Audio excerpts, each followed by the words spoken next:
సమితి వాళ్ళందరికీ కూడా ఎంతో వందనాలు తెలియజేస్తా ఉన్నాం. ఎందుకమ్మా ఒక గ్రూపులు బయటకు వెళ్తామంటే కట్టిన ఇల్లు పెట్టిన పిల్లలు వదిలేసుకుంటాడు. ఓ రాలేదు, సేవ చేయాలా ఉంటాం. మళ్ళీ పాస్ రాదు,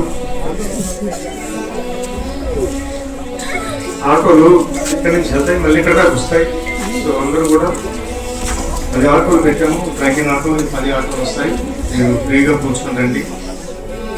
సింగరాయకొండ చర్చి వద్ద అక్కడ కొద్దిసేపు ఆపుకుంటాము. అక్కడి నుంచి గంతూరు మా అమ్మ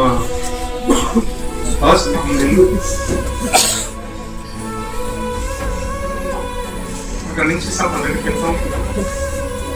సో ఇది చర్చ్, ఈ చర్చ్ కాదు.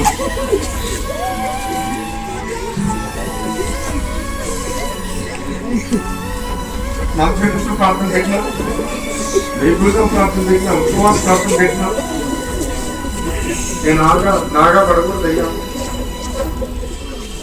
ప్రార్థన చేయకపోతే చచ్చిపోతాను. 3 రోజులు దగ్గర అనేది చచ్చిపోయింది. సో మీ అందరికీ పేరు వస్తుంది. ధన్యవాదాలు.